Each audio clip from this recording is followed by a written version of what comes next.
This video is sponsored by Beltline Hobbies and by the Canfield Train and Toy Show, October 11th, 2026 at the Canfield Fairgrounds in Ohio.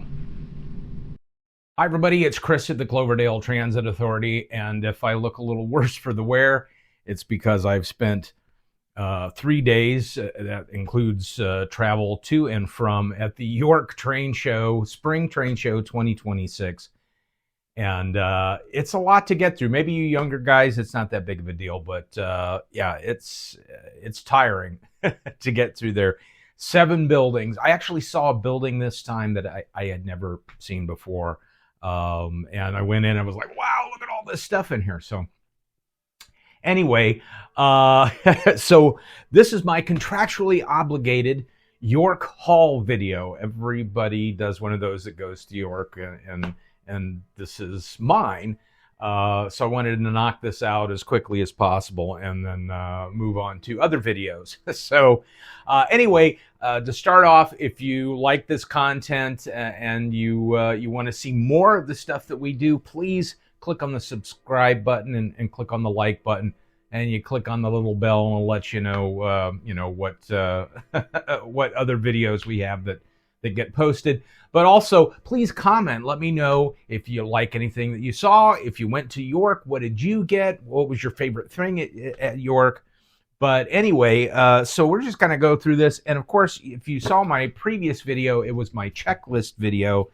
And I suggested, hey, as had been suggested to me, get a budget, make a checklist, try to stick with the checklist. It's very easy to get distracted. And I got, like, I want to say I got everything on my checklist, even though there were a few things that were substitutes for specific reasons. So we're going to start off, and we're going to kind of start off with the smalls, as I call it, or let's say the scenery items for the railroad. So, all right, here we go. Okay, so the first thing we've got, talk a little bit about scenery. I ran into this guy who's an artist and also a woodworker. And he had a number of these flats that he hand paints. So hopefully I'm holding this up on camera right. They're just, you see, they're just, flats in the scenery background, but they're 3-dimensional. He makes all these in wood, and he hand paints them. So they're really beautiful. So, it sits in the background, kind of gives it a little texture, but it had this Sherwin-Williams billboard or sign on the building. And of course, Sherwin-Williams is a company here in Northeast Ohio, and probably everybody's familiar with that company. So I got this one, and then this other one, which is cool because it's got all this ductwork. As you see, it sticks out in a little dock. And then I didn't notice this, but there's a sign that says, "Warning, no stupid people beyond this point." So my wife thought that was rather an appropriate sign for me to put up. So these two little buildings kind of can sit side by side and go in the background there. And so those are really, really cool.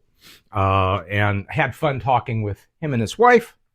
So also another scenery item from Model Tech Studios. This is 3D printed and it's already painted. And I will have, by the way, at the end of the video, all this stuff is like in packages and boxes. At the end of the video, I will kind of do a montage of these things as they are on the railroad and out of the packages, so you can see them, including cars and locomotives. So anyway, it's a little door, roof access door. So this sits on top of the roof of one of our buildings over here, and it looks like it's a sharp stairway that comes up and the door opens and you can access the roof. That's a neat little thing. Also, I got, as you know, we have some of our family that has passed away, and including Ike and Mamie and Betsy. And they are our black labs that are on the railroad. But then also I got these cats because we have had several of those pass away, including Willie, our one black cat who we miss dearly. and I've got her in this little package of O-scale cats to go on the little walkway around the park. And so I want to put her up there. And then there's another one that I'm going to paint some white markings on, and that's our other cat, Peter, who has passed away a number of years ago. So, and then one of the things I talked about, so that was, these two things were like, that and the buildings were like extra items. I just ran into them. They weren't on the checklist, but I was looking for scenery items. Excuse me, I'm going to get my microphone adjusted there. Sorry. And so one of the things I talked about on the checklist was this cop who's kind of got his hands behind his back. He's looks like he hasn't missed any meals. And I thought I would put him down here by the police car. And I saw him the last time at York, and I wanted to get this guy. So that's kind of a cool little thing there. Hopefully when I hold these little things up, they are staying in focus. So we'll find out. If not, we're going to go back and show these things. And then as I was looking for that, little police officer there, I saw this guy who's kind of walking along with his coat over his arm, and he's got his hat in the air like he's signaling and waving to somebody. So I thought that was a really cool figure. And these artista figures, they're made out of pewter and they're hand painted, but they're really cool. And so I saw him and I thought, oh, he would be kind of cool on the sidewalk. Like he's signaling to a friend or waving to somebody driving by. So that's cool. Also on my checklist, I wanted to get a couple of really nice trees, and here they are. These are, I want to say, looking at the trunks, they look like they might be ash trees, possibly, but they're really beautiful and they're big. So they'll look like some large, older trees on the layout. So those are really nice. And these are Woodland Scenics. So I knew exactly where I was going to get these. There's some people that deal in a lot of the Woodland Scenic stuff at York. So there's those trees. So that's, check stuff off the list. Then a couple other little things that I picked up. One was the JT's Mega Steam, who makes the smoke fluid that goes in the locomotives that makes them smoke. They also have this bottle and the instructions on how to use it called Eliminator. So if you're changing the scent, I run a lot of, coal scented smoke during the year, but around the holidays, I switch it over. Those of you who don't know this are going to laugh. They have smoke scents for, fresh baked cookies, for pumpkin pie, for, cinnamon and all this stuff. It's really for the holidays. And maybe people don't want to smell coal smoke all the time.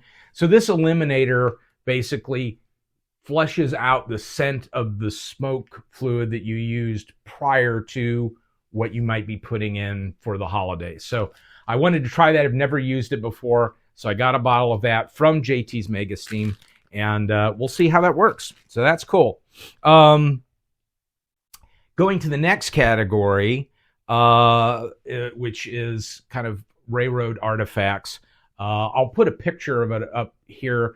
I'm really good at finding prints that are already matted, already framed. And so there's this one, I've used it actually as my Facebook banner before, but it's from New York Central Calendar going back into the 30s and 40s, and they matted and framed it and it was like $20. I mean, you can't buy a double mat for $20 or let alone a frame.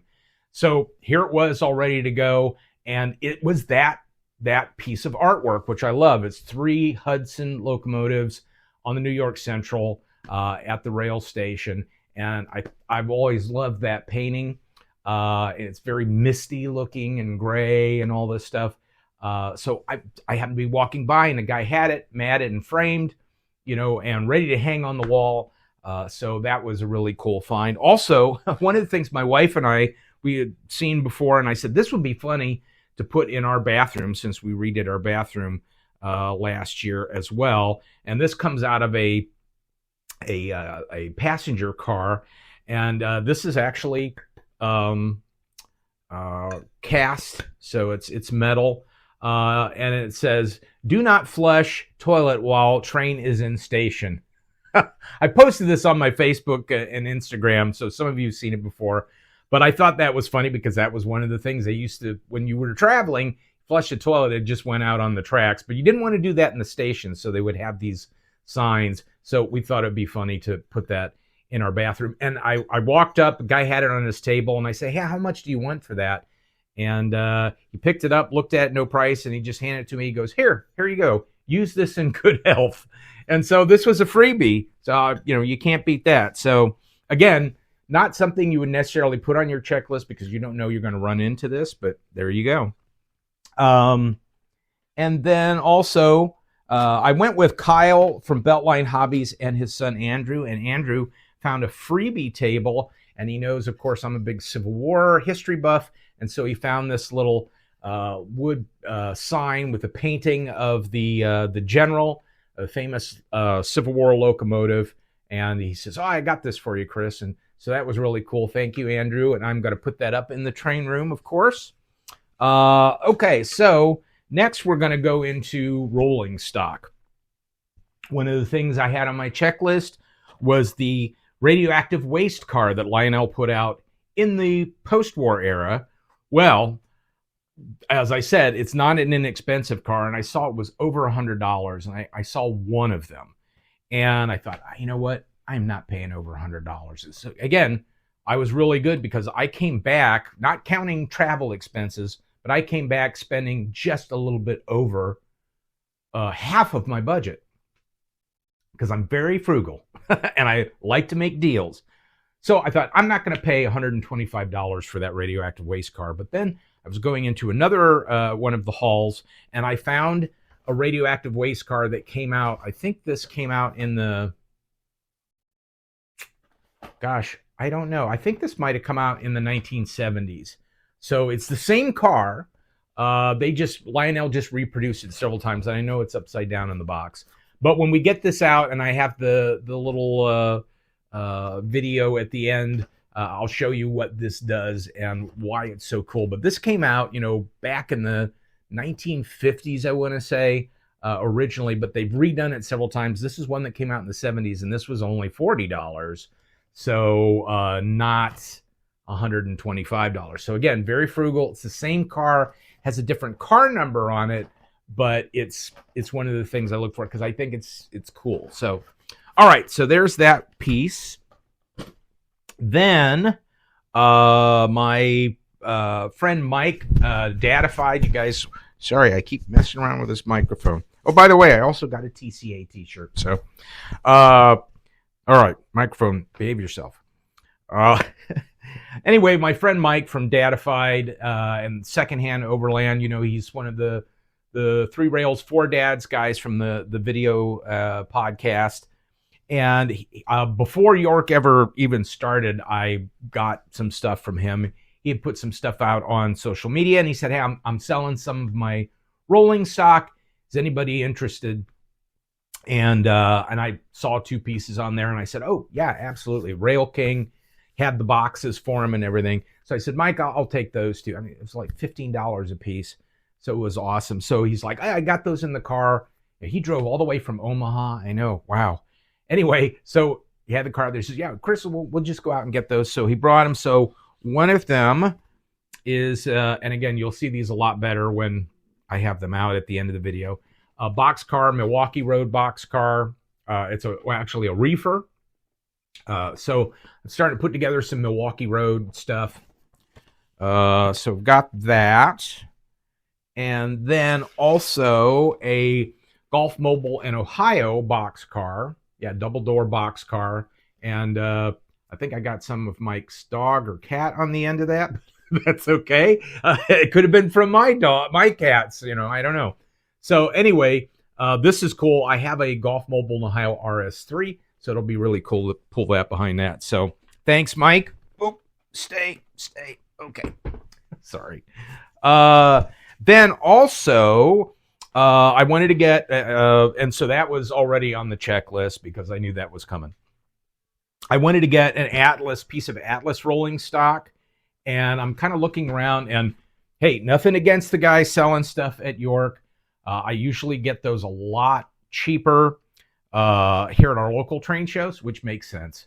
So that were like really pricey, and I thought, wow, okay. But I'll keep looking around, and I just happened to look up, and I saw this sticking out at the end, and it said $55, which I got it for 50.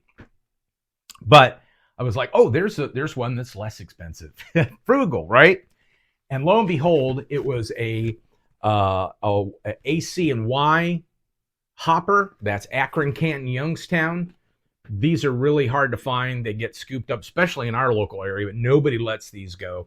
So Akron, Canton, Youngstown is our local line, our Beltline line here within Northeast Ohio, Akron, Canton, Youngstown. And I couldn't believe this. And, the price I got it for was amazing. So this is really cool. And they're hard to get in our area because, like I said, when anybody finds one of these for Akron, Canton, Youngstown, they don't let them go because, that's our big part of our local railroad history. So, all right. So there's my Atlas car. So check off the list again. And then my friend Tim, who I know through World War II reenacting, we knew each other. He was running an airborne company, and I was the second in command of an airborne company of World War II reenactors. And we just got to talking one day and found out we were both model railroad guys. He's a big MTH guy. So he was there hunting down a lot of cool MTH stuff. And then he happened to find, a great deal on all these different cars. And there's a locomotive I got that's a freight locomotive that we'll get out here in a little bit. But he's like, hey, I picked up a couple of Rail King cars for you to go with that new locomotive. What a great guy. And these Pennsylvania passenger cars back here, these baby Madisons, those were a birthday gift from Tim. So he is very generous and a good friend, and it was great we've actually never met. We have talked a lot online and, wanted to get our respective companies together, but never got a chance to do that because he was actually down in Texas at the time in his military career.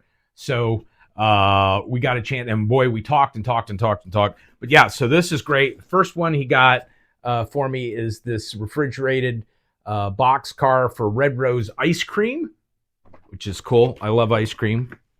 And then the other one is a Pennsylvania stock car. So those will look great with this locomotive that we'll take a look at here in a little bit. The last piece of rolling stock, I think, yes, the last piece of rolling stock I got, I walked around and I was trying to find this from last time. There was Krispy Kreme. You guys familiar with the donut shop? One of the oldest Krispy Kremes operating still in the United States is around the corner from my house. And I've been trying to find this Krispy Kreme boxcar. And so I talked to people and they said, hey, you should go over and talk to Stu at Metka. And, I think they did that. It was a custom run. And so I went and, had hi to Stu and asked him about that. And he goes, no, we didn't. He says, but he said, the folks over at the train loft, they were the ones that did that. And their booth is right over there. I'm like, oh, wow, cool. All right, thanks. So off I went and talked to the folks at the train loft, husband and wife, great folks. Started talking about Krispy Kreme, which started in Winston-Salem, North Carolina, and that's where they live. And so that's why they've done these Krispy Kreme box cars or Krispy Kreme rolling stock. And, their Krispy Kreme down there is the oldest one. I think it's the oldest one. It's the original one. And then it's still operating, and ours is still operating. So it's probably second oldest. So maybe they'll get a chance to do an Akron Krispy Kreme boxcar. But he said they didn't have any of that boxcar with them, but they came out with a new Krispy Kreme, I guess boxcar, if you want to call it that, that they do this with MTH, and it's based on the Lionel fish tank car. And here it is. It's got these windows in here. It lights up, and this thing rolls by, and it has all the donuts in it, like when the donuts go by in the glazing machine. And I thought, I've got to have this. It wasn't inexpensive, but again, I replaced something on the checklist, the Alaska 250th, America 250th boxcar. They said, you're not going to find that. It's a special order item through Atlas. You're going to have to go through them. And so I said, okay, well, this is obviously the next best thing.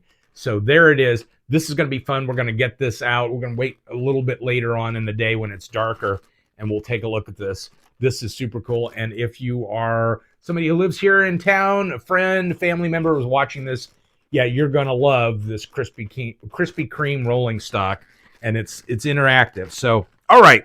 Well, there we go. That's rolling stock. Now we're going to move on to locomotives, which usually is one. Andrew, again, Kyle's son, was like, I can't believe you got 4 locomotives at this show. I did. Again, I'm very thrifty.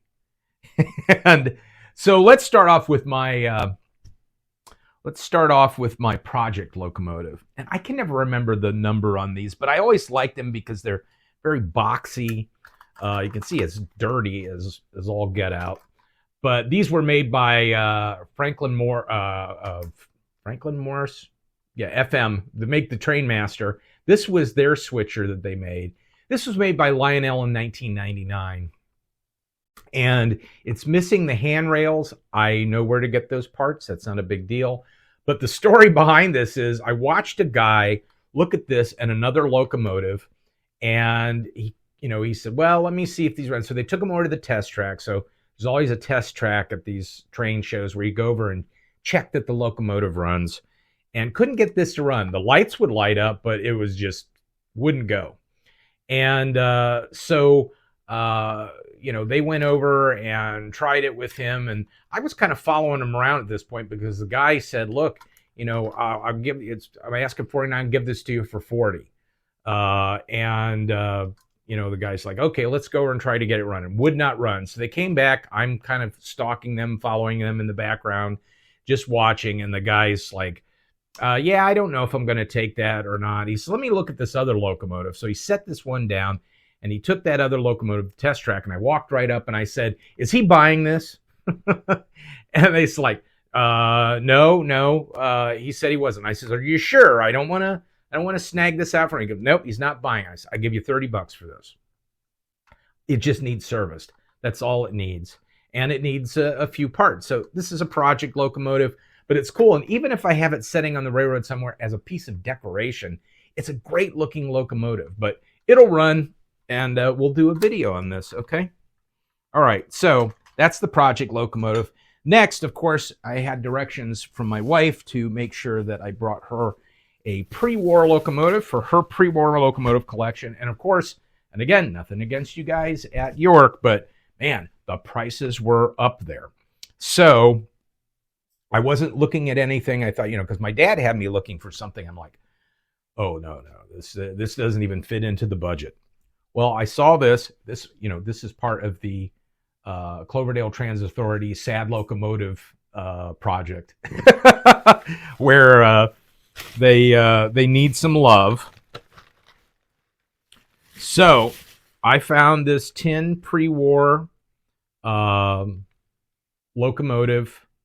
It's a Lionel 262. It's from 1931. It's got all of this copper fittings on it. And it does run. Even without really being lubricated. It does run, which is amazing. But it does need some love. And it has missing railing over here. It does have a tender. And the tender is missing some of the parts for the wheels, and you see everything's a little bit rusty.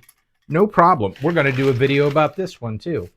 But it's all there. It runs. It doesn't have a light bulb in it.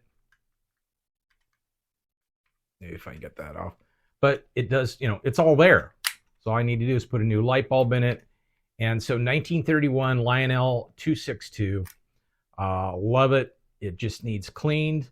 And couple parts replaced, and there you go. That's cool.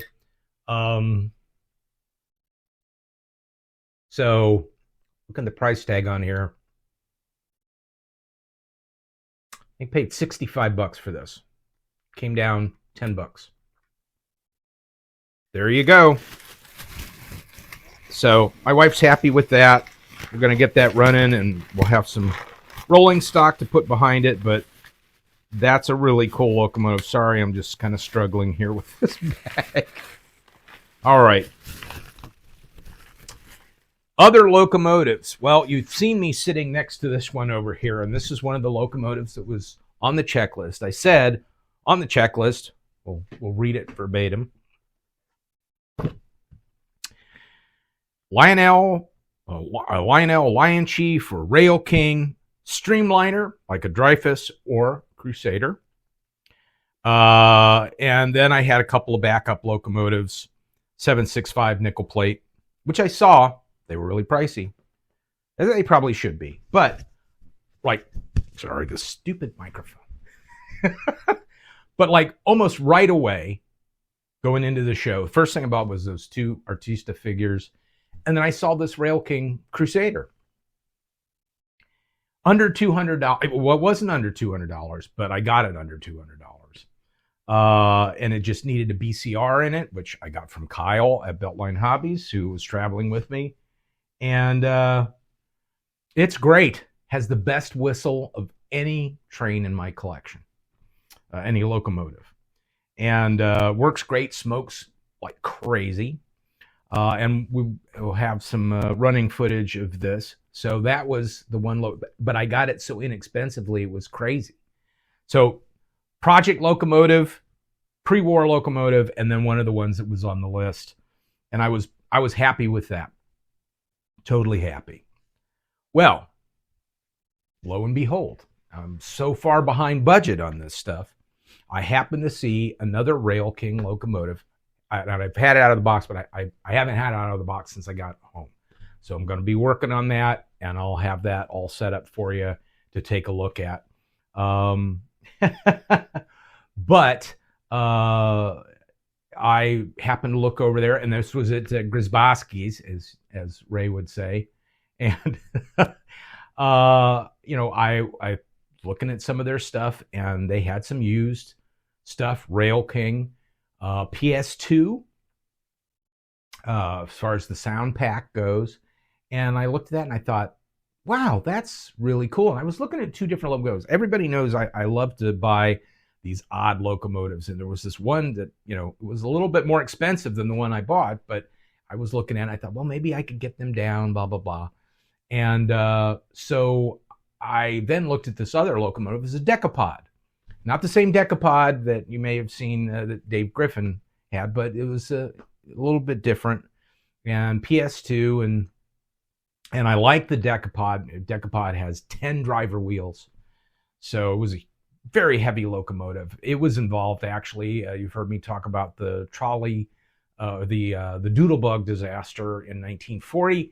That Doodlebug was hit by doubled up decapods.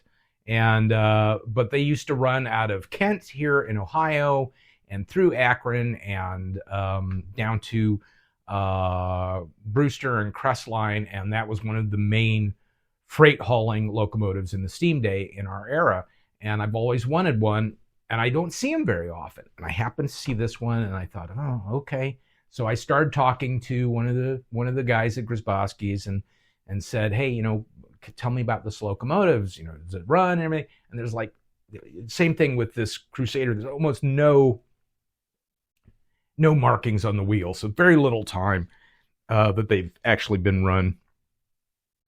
So we talked a little bit about it, and I said, okay, that's cool. And Kyle was with me, and Kyle said, yep, this is great, no problem. And my friend Tim said, hey, I've got the little command center. You could hook this up to your conventional, which is what really I run on that, even though it still produces a lot of sounds, and you can control that with the app, and or you could just run it conventionally. And I said, well, that's great. So I said, okay, what can you do for me? And he goes, let me go talk to Joe. And so he went and talked to Joe Grzybowski and came back, and lo and behold, I got that for under $300. I mean, well under $300.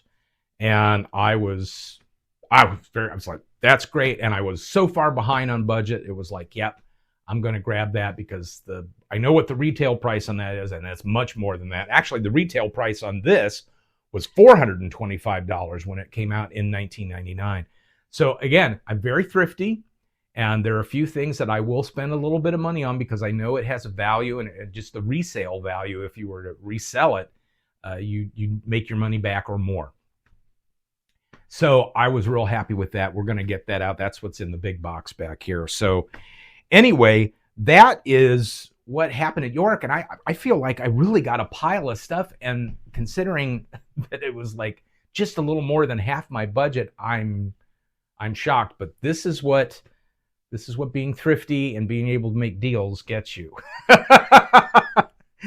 So anyway, hey, I had a great time at York with Kyle and Andrew, and also all my friends that I know through YouTube and through model railroading. I mean, we did sat around while the guys did the podcast for 3 Rails, 4 Dads. That was a lot of fun. I mean, it was just the kind of show that you go to. It's not just buying, it's community. And that's what I really love. So anyway, I think that's it. This is like a really long video. And then I'm going to show all this stuff you get to see on the rails. But anyway, again, if you like this video, please click like and subscribe to the channel. We're up over 2,100 subscriptions. And that's a lot of fun. I'm glad people are enjoying the content. It's not just me and members of my family. So anyway, thanks so much for watching this, and we will see you on the next video.